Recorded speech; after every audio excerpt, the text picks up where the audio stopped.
나는 주방으로 가 면을 삶고 마늘을 썰고 팬에 올리브유를 둘러 페페론치노와 바지락을 볶았다. 이마에 흐르는 땀을 연신 닦아내며 나는 그를 위해 최선을 다하고 있는 나 자신의 모습에 취했다. 내 손으로 만든 음식이 그의 일부가 된다는 사실이 기뻤다. 화창한 어느 일요일 아침, 오늘 우리는 부엌에서 만납니다. 가장 먼저 도착한 솔PD가 촬영 준비를 하고 있네요. 오늘의 발제자 모찌라와 RD도 보입니다. 각각류 알레르기가 있는 웅님과 마지막으로 도착한 저 난리나까지. 우리들은 어떤 식사를 하게 될까요? 책 한 그릇 첫 번째 이야기. 당신이라는 우주. 아이고 반갑습니다.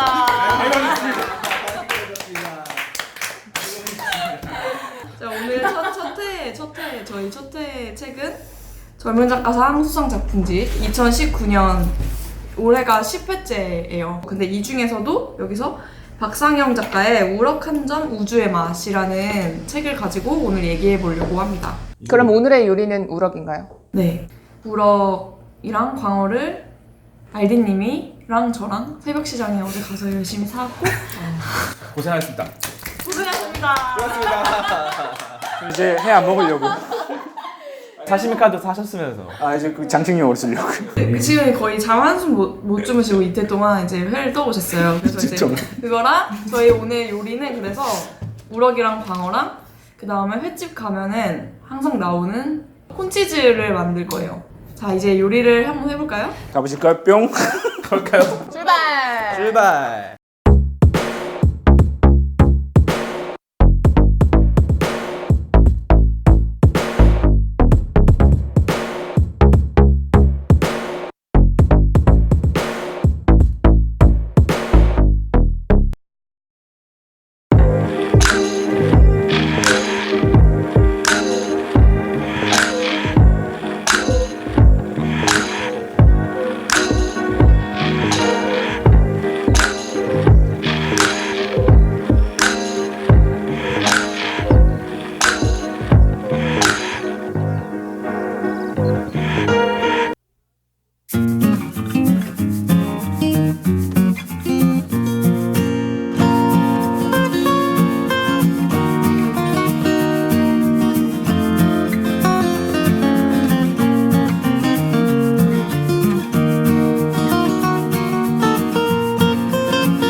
이 영상은 책 한 그릇 멤버들의 주관적인 생각이 난무하오니 시청에 주의하시기 바랍니다.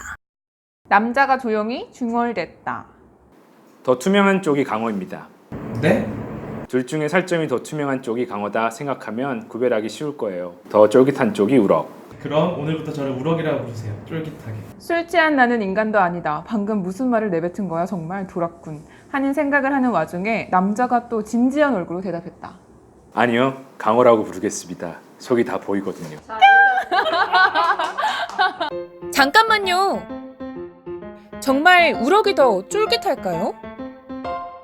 제가 보여드릴게요. 어떤 게 광어고 어떤 게 우럭인지 저희가 이걸 먹어보고 맞춰보는 거를. 저는 뒤에 게 우럭. 맞아요. 똑같은 맛인데. 저는 우럭과 맞아요. 우럭과 왔어. 나 두 번째 거 강어. 맞아요. 진짜 신기하다. 진짜 우럭이 더 쫄깃하구나. 나 알겠다. 뭐예요? 첫 번째 게 우럭. 우럭이 좀 달달해요. 모르겠는데? 똑같은 거 준 거 아니야? 난 나중에 먹은 게 강한 것 같아. 근데 사람마다 느끼는 게 다른가 봐요. 어떻게 구별하셨어요? 우럭이 더 식감이 이게 더 붙더라고요. 나도 식감으로 구별했어. 저는 향. 좋다. 맞다. 광어는 상대적으로 약간 퍼석퍼석. 맞아. 맞아.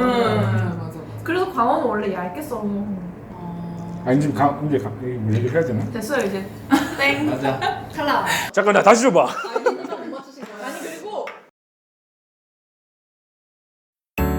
잘 먹겠습니다.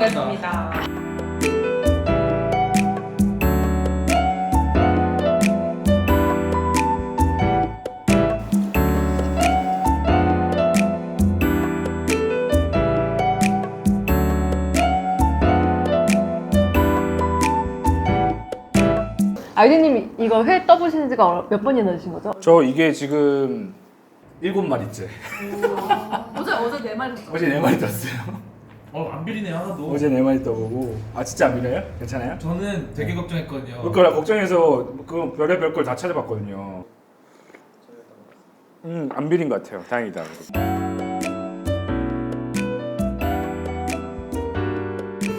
근데 국물 진짜 맛있다.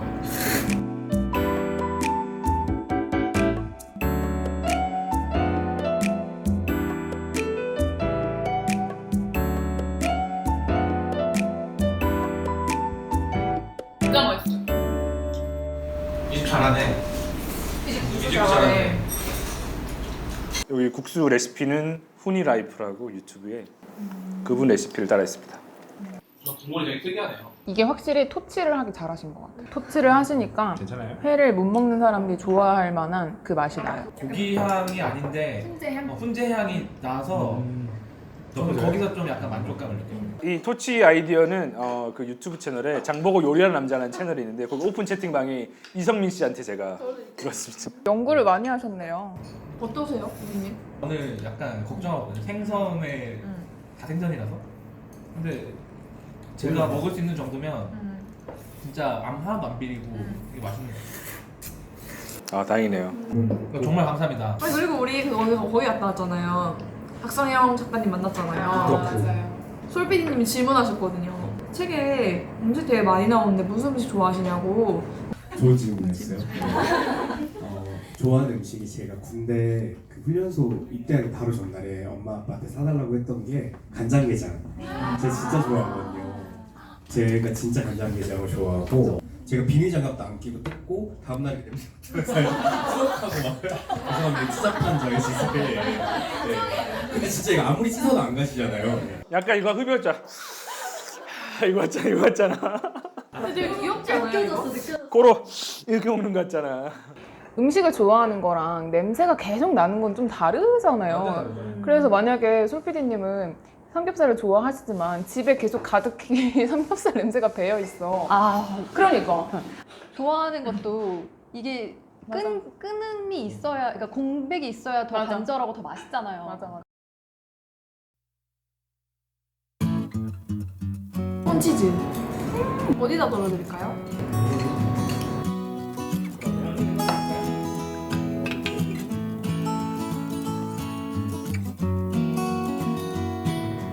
펀치즈 맛있다.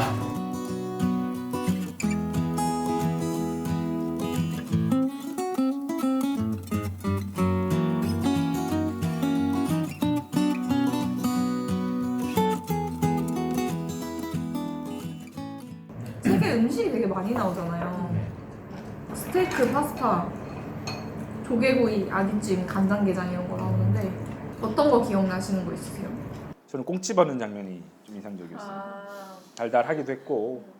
그리고 이미 다 헤집어진 꽁치살을 뒤적이며 혼잣말을 했다. 엄마가 생선가시는 진짜 잘 발라주는데. 그가 갑자기 생선가시를 바르기 시작하더니 두툼한 꽁치살을 내 밥 공기에 쓱 얹어 놓았다. 아이고 그런 의미는 아니었는데 아이고 죄송해라. 좋아하는 것 같습니다. 저도 좋아해요. 꽁치 맛있죠. 꽁치 말고 당신이라는 우주를요. 연애할 때 그런 거 살 발라주는 게 좋다, 싫다. 하나, 둘, 셋. 난 좋아. 저도 꽁치 그 생선 같은 거를 저는 잘 못 발라 먹었거든요. 근데 옛날에 연애할 때 그 친구가 그 친구가 누구예요? 자 그거라고요? 여기서요? 여기서요? 잠깐만 삐처리 줄래? 야 이 새끼. 이런 횟집에 가면 꽁치가 항상 나오니까 싹싹해서 하면 살만 이쁘게 딱 나오거든요. 그렇게 딱 떠주는 거 보고 그때가 생각이 나더라고요 이 부분이. 근데 그 친구 이후로 저는 꽁치를 바를 수 있게 됐죠. 그 친구가 없어도 배웠으니까.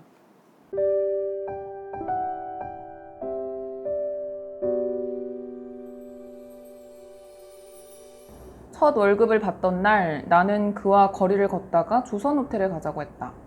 호텔이요? 둘이서요? 지금요? 가는 거 말고 근사한 식당에 가요. 스테이크도 썰고 파스타도 먹고 그래요. 저는 그런 거 부담스러운데. 걱정 마세요. 제가 살게요. 수협턱으로. 그는 고기를 저으며 고기를 별로 안 좋아한다고 했다. 그럴 리가. 둘이서 고기를 구워 먹은 게 기백번인데 구워 먹은 것만 좋아하고 스테이크를 별로 안 좋아한다고 했다. 그럼 파스타 같은 거 먹자니 그런 것 말고 그냥 해물찜이나 먹자고 했다. 조개구이나 아니면 간장게장이다. 아 진짜요? 해물에 미쳤어요? 전생에 사과했어요. 그치만 이상하잖아요. 뭐가요? 남자 둘이 파스타 먹는 거. 둘이 파스타 먹을 수 있을까요? 요즘 그래도 많이 바뀌지 않았나요? 거의 많이 바뀌었죠. 근데 저희 부모님 세대에서는 아닐 수도 있을 것 같아요. 그건 그렇죠.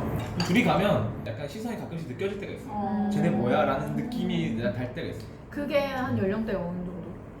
그런 눈빛을 정말 주면서- 다양해요. 근데 정말 다양하고 결코 어르신만이 아니라 남성, 여성 모든 그냥 머지않은 시선을 보는 것 같은데 오히려 더 어린애들이 그런 거에 민감할 수도 있었다는 생각이 드네요. 약간 중학생들? 이런 또래의 그런 집단에 민감한 근데 그냥 가만히 생각해보면 꼭 남자 둘이 파스타집 가는 것뿐만 아니라 여자 둘이 포장마차. 뭐 이런 데 가는 것도 그런 데 여자 둘이 간다고? 라고 생각하는 것도 있는 것 같아요.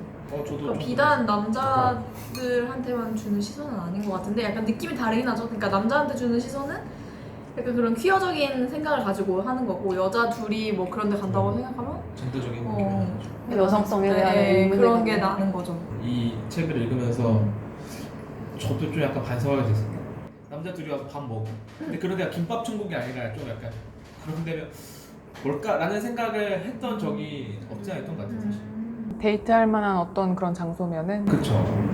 뭐 아니 올 수 있고 당연히 근데 나도 왔었는데 내가 그 반대가 돼버리니까 오히려 약간 그런 생각을 했던 적이 있었던 것 같아요.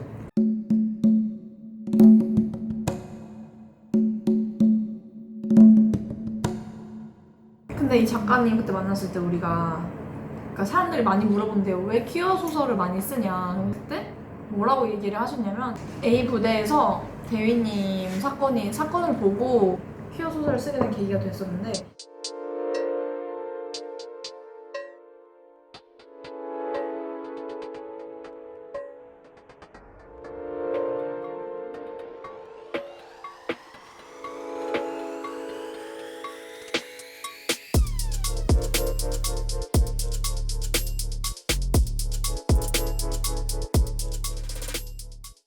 그걸 보고 아 이거 너무 좀 왜 이래야 되지? 그러니까 그들이 사랑한다는데 왜 그래야 되지? 라는 생각을 해서 아 군부대에서 마음껏 성관계를 하는 내용의 소설을 써야겠다라고 마음을 먹어서 그 내용을 가지고 쓴 소설이 그 자이투 파스타 그거였고 그분이 얘기했거든요.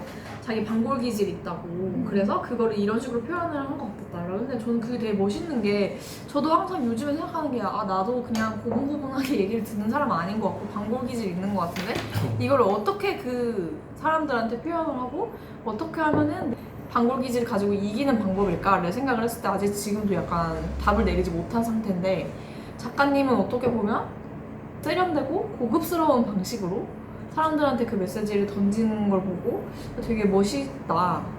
저런 부분은 나도 좀 담고 싶다 이런 생각이 많이 들었었거든요. 이거를 뭐 직접적으로 얘기하지 않아도 그 아름다움과 어려움과 뭔가 그런 게 다 잘 어우러져서 표현이 된 것 같아서 그게 저는 되게 어떻게 보면 이 책에서 제일 좋았던 지점인 것 같아요. 자이툰 파스트 마지막 문장인데 이게 절규같이 들리면서 좀 전 시원하더라고요. 뭐라고 하냐면 우리는 망했다. 망해 먹은 채 아무것도 되지 못했다. 우리는 웃고 떠들고 술 먹고 섹스하다 죽을 줄이나 아는 동성애자들일 뿐. 그 이상이 아무것도 되지 못했고 되지 못할 것이다. 우리는 애초에 아무것도 아니었고 아무것도 아니며 그러므로 영원히 아무것도 아니다. 정말 아무것도 아니다. 보편적 사랑, 특수한 사랑 이런 얘기를 하거든요. 작가 노트에서. 이 자이툰 파스타의 작가 노트 첫 문장이 이렇게 얘기를 해요. 이 소설을 썼던 지난 여름 나의 일상은 평범하고 특별했다. 우리는 누구나 평범하고 특별한 삶을 산다라는 거죠. 뭐 저도 특별한 사랑을 했었던 것 같고 평범한 사랑을 했던 것 같은데 그냥 다 똑같은 사랑을 하는 게 아닐까? 근데 굳이 우리는 그건 아니야 고쳐야 돼라고 얘기하고 있나. 그런 순간 자체가 결국엔 우리도 피해자를 만드는 게 아닐까?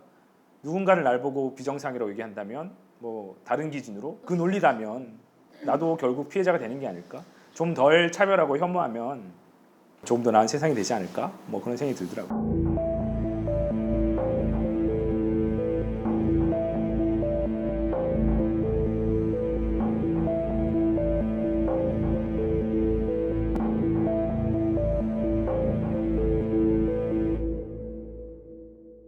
저는 그리고 이 책에서 그 엄마와의 감정이 되게 공감이 많이 됐었는데 이 소설에서 뒷부분에 여기서 잠깐 결말에 대한 지극히 주관적인 해석이 나옵니다. 책을 꼭 읽고 다시 오세요. 가족도 그렇고 친한 친구도 그렇고 가까울수록 되게 상처받을 일이 되게 많은데 그러면서도 그 사람한테 미안하다는 얘기를 듣고 싶은 거는 그 사람을 그 일 때문에 잃고 싶지 않으니까. 저는 이제 이 부분이 제일 좋았는데 나도 모르게 입을 뗐는데 다음 말을 차마 내뱉을 수가 없었다. 할 말이 너무 많았고 무슨 말이든 하고 싶었는데 어떤 말을 해야 할지 어디서부터 어떻게 시작해야 할지 감이 오지 않았다. 그러니까 말이야 엄마 있잖아.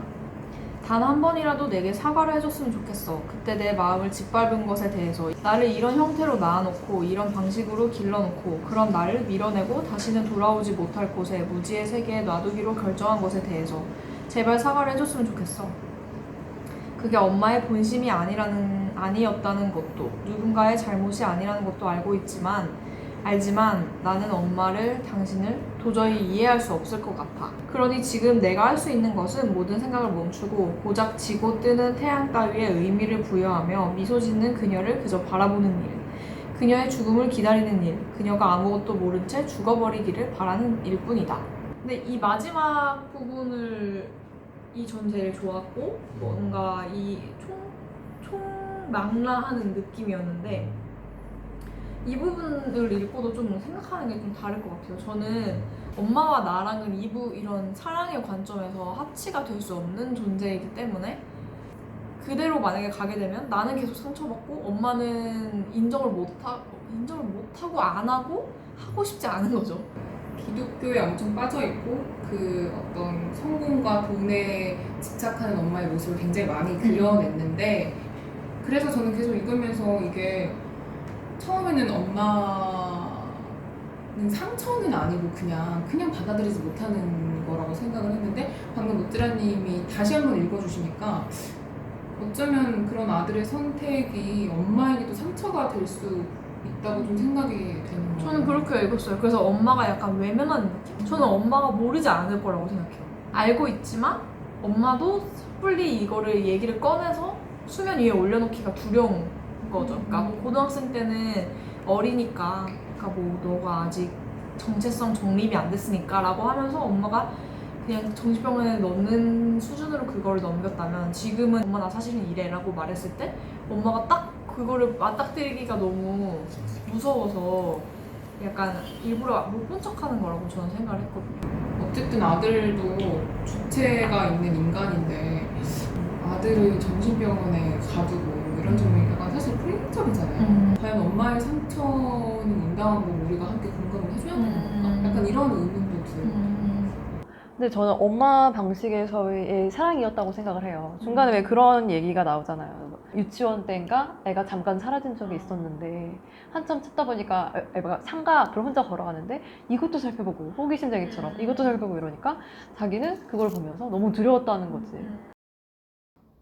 그 모습을 뒤에서 보는데 화가 나는 게 아니라 덜컥 무섭더구나.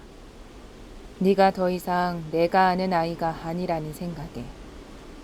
네가 보고 싶은 것을 보고 네가 걷고 싶은 길을 너의 속도로 걷는 게 너만의 세계를 가진 아이라는 게 그렇게 섭섭하고 무서웠다. 그래서 너를 많이 괴롭혔던 것 같네. 간이 작아서 너를 간장종지처럼 좁은 내 품 안에 가둬놓고 싶었나 보다.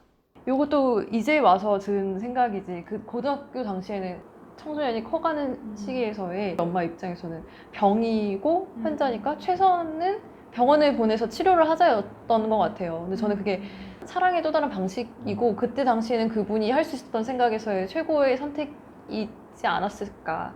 저는 그렇게 생각하진 않았고요. 저는 이 아주 어머니는 철저한 배제의 논리로 너는 내 말만 따르면 돼 라는 식의 어쨌든 태도기 때문에 사람과는 좀 별개인 것 같아요. 그의 사랑 방식은 그랬더라도 이거는 절대로 화해될 수 없는, 이미 감정이 들어가 버렸죠. 이성의 영역이 아니라 감정의 영역이잖아요. 저는 이 작가가 맨 마지막에 말하는 건 차라리 진짜 이 단어 그 말 그대로 어머니가 죽어야만 끝나는 나의 정체성 찾을 수 있지 않을까라는. 근데 저는 조금 다르게 생각을 하는 게 사실 이 작가가 이 소설에서 굉장히 같은 문장을 반복하는 경우가 있거든요. 다른 상황인데 같은 문장을 반복하는 경우가 있는데 이 주인공이 사랑하는 남자에 대해서 하는 발언이랑 이 엄마, 주인공의 엄마가 이 주인공에 대해서 하는 말이 겹칠 때가, 오버랩이 될 때가 굉장히 많아요.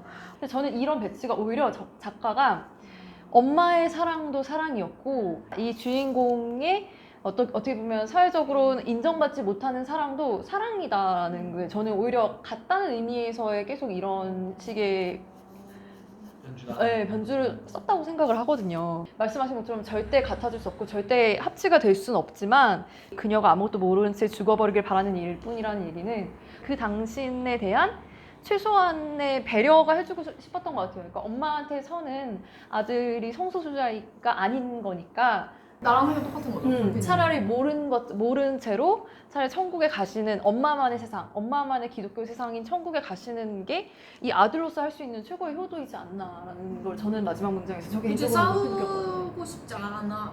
근데 그건 나는 양면적인 게 엄마를 위한 마음도 있고 자기 스스로를 위한 마음도 있고.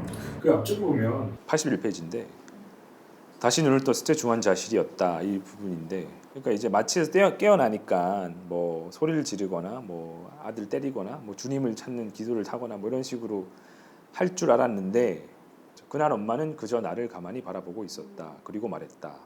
너무 애쓰지 마. 어차피 인간은 다 죽어. 이때는 아직까지는 밑에 예행을 봤을 때는 그게 엄마가 할 말이 묻고 싶었다는 얘기하는 거는 이해가 안 되는 거죠. 엄마가 왜 그래 갑자기. 근데 끝에서는 인생의 어떤 시점엔 포기해야 하는 때가 온다. 아, 다 죽는구나. 이해했다는 느낌 좀 받았거든요. 그녀의 죽음을 기다린다. 어차피 다 죽으니까. 그러니까 죽어버려 이게 아니고 다 죽는 거니까 그냥 받아들이는, 서로 평행선인데 서로 누가 뭐 위고 아래고 누가 아니면 뭐 어디 만나자 이런 게 아니고 그냥 평행선인 걸 인정하는, 그냥 너는 너야 나는 나고 그런 지점 아닐까? 마지막 장면이 그래서 사실은 저는 일종의 서로의 평행선을 인정하는 장면 같기도 해요. 제 느낌에는 뭔가 그런 답을 내놓고 쓴 건 아니지만 그냥 같은 방향을 계속 바라보면서 얘기하잖아요. 모자가. 그 장면이 너무 저한테는 소중했고.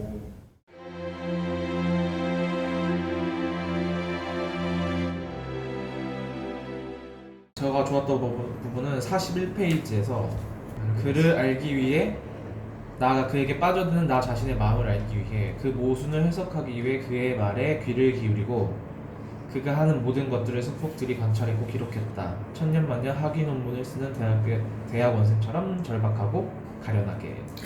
저는 이 부분이 특히 좋았던 것 같아요. 어떤 사랑의 법칙 같은 거잖아요. 처음에는 정말 잘 맞는다 생각하지만 완전히 잘못된다고 며칠 후면 알게 되는 그 감정들과 그 모순을 극복하기 위해 이제 자기 논리들을 많이 세워나고, 그러니까 난 이 사람을 사랑할 수밖에 없어, 좋아할 수밖에 없어 라고 생각하는 수많은 그 합리화 과정들이 내 마음속에 약간 학위 논문처럼 진짜 쌓이는 것 같거든요. 근데 내가 이 사람을 사랑할 수밖에 없는 이유는 이런 이유를 쌓아가면서 느꼈던 감정들이 세세하게 잘 적혔다는 것이 좀 더 근데 색다르게 읽혔던 것 같아요. 그 알랭드 보통의 왜 나는 너를 사랑하는가 보면 첫 번째 장이었나? 낭만적 운명론 뭐 얘기하면서 클로이였을 거예요, 여자 주인공이. 나가 같은 파리발 런던행 비행기였을 텐데 뭐 그녀 클로이가 15A 내가 15B에 앉았던 그 확률을 막 계산하거든요. 막 수치를 걸어서 와 어떻게 우리는 이렇게 사랑이 빠질 수밖에 없는 여기도 얘기하잖아요. 뭐 우주를 아는 것 같은데 어떻게 이렇게 몸이 우리는 맞춤일까라고 했는데 결국엔 나중에는 상호세요? 라고 물어보는 상호예요? 이러면서 상호냐고 이런 거 물어보는 그럴 수밖에 없는 결국 그렇게 파국으로 가는 우리 연애들 다 그러지 않았을까? 저는 제가 제일 좋았던 부분은 그 부분이에요. 그 티셔츠 사는 부분. 평소에는 아무렇지도 않게 지나쳤을 갭 매장에 들어간 것도 그런 탓이었을 것이다. 1+1으로 판매하는 티셔츠가 눈에 밟혔다. 같은 디자인의 2X 라지와 X 라지 사이즈의 티셔츠를 사서 가방에 넣었다. 저는 이 뒷부분이 너무 좋아요. 그의 매끄럽고 차가운 등에 내가 사준 티셔츠가 닿는 장면을 상상하며 얼마간의 미소를 지었던 것 같기도 하다. 이 문장을 딱 읽는 순간 그 이은규 시인의 바람의 지문이라는 시를 떠올렸거든요. 근데 바람의 지문에도 이런 부분이 있어요. 언젠가 당신에게 빌려줬던 책을 들춰보다 보이지 않는 지문 위에 가만히 뺨을 대본 적이 있었다.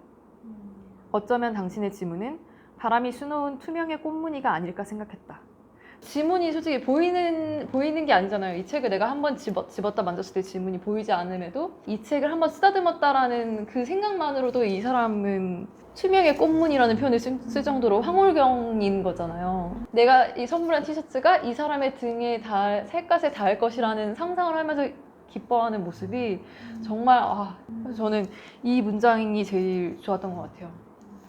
저는 근데 다들 약간 달달한 부분에 대해서 해주신 것 같은데 근데 저도 물론 그런 달달한 부분이 좋은 거 밑줄도 많이 치고 밑밥 그만 까시고 얘기하세요. 아니야 진짜로 근데 전 좀 다른 걸 그래서 얘기를 해보자면 30쪽에 힘겹게 som잠이 들어도 꿈을 꾸느라 바빴다. 꿈에는 언제나 한 여자가 나왔다. 머리를 정수리까지 올려 묶은 빨간 마티즈를 모는 여자. 여자는 눈을 감은 채 차를 몰고 있었다. 여자가 모는 차의 속도가 갈수록 더 빨라졌다. 갈 길이 멀어 보여. 당신 너무나 바쁘다. 사랑하는 사람, 그게 뭐 꼭 연인이 아니더라도 친구가 될 수도 있고 가족이 될 수도 있는데 그 사람 때문에 받는 스트레스도 어쩌면 사랑의 일부라고 생각을 했거든요. 근데 그 스트레스가 진짜 자고 있을 때 그게 꿈으로 나타난다는 것은 억압된 그 어떤 욕망과 해결에 대한 갈증 약간 이런 게 다 담겨있다고 생각이 들었는데 그게 사실 엄청 힘들죠. 가족이 사랑한 사람이 아프다는 것 자체가 그건 사실 받아들이는 것도 힘들 거예요. 이 부분을 보고 저는 23페이지 마지막 문장부터 그렇게 한참 동안 의미 없는 메시지를 보내다 보면 갑자기 바람 빠진 풍선처럼 모든 게 다 부질없어지곤 했는데 그가 나에게 어떤 의미에서든 관심이 있는 게 아니라 단지 벽에 대고서라도 무슨 얘기든 털어놓고 싶을 만큼 외로운 사람에 불과하다는 생각이 들어서였다. 나는 그런 외로운 마음의 온도를, 냄새를 너무 잘 알고 있었다. 그때 내가 바로 그런 사람이었으니까. 근데 이 부분이 좋았던 게 벽에 대고서라도 무슨 얘기를 털어놓고 싶을 만큼 외로운 상태여도 그렇게 하고 싶은 사람이 있고 안 하고 싶은 사람이 있는데 힘들 때 그렇게 하고 싶은 사람인 게 전 사랑이라고 생각하거든요. 전 이 부분을 읽으면서 서로의 니즈가 맞는 그런 생각이 들었어요. 저는 이 부분 좋았어요. 그와 함께 있을 때의 나는 평소보다 말수가 적고 밥을 적게 먹는 사람이 되었다. 대신 그를 관찰하는데 온 신경이 쏠려 있었는데 손질되지 않은 짧은 머리와 웃을 때 이 사이로 새어나오는 입김, 쑥스러울 때면 한쪽만 올라가는 눈썹과 시옷 발음이 새는 습관 같은 것들을 속속들이 내 속에 담았다. 이 부분이 좋았는데 그 책이 생각나더라고요. 은유 작가의 근간인데 다가오는 말들이라고 스레츠코프 바트의 사랑의 급진성이라는 책을 소개하면서 이런 말을 해요. 내게 사랑은 나 아닌 것에 빠져듦 그리고 달라짐이다. 우연한 계기로 엮어 서로의 세계를 흡수하면서 안 하던 짓을 하거나 하던 짓을 안 하게 되는 일. 연애가 그랬고 공부가 그랬다. 이전과 다른 삶으로 넘어가는 계기적 사건이 사랑 같다. 사랑에 빠지는 그것은 곧 혁명이다. 한 사람이 변한다는 게 혁명이라는 거죠. 1인분의 혁명이라는 표현을 쓰거든요. 1인분의 혁명.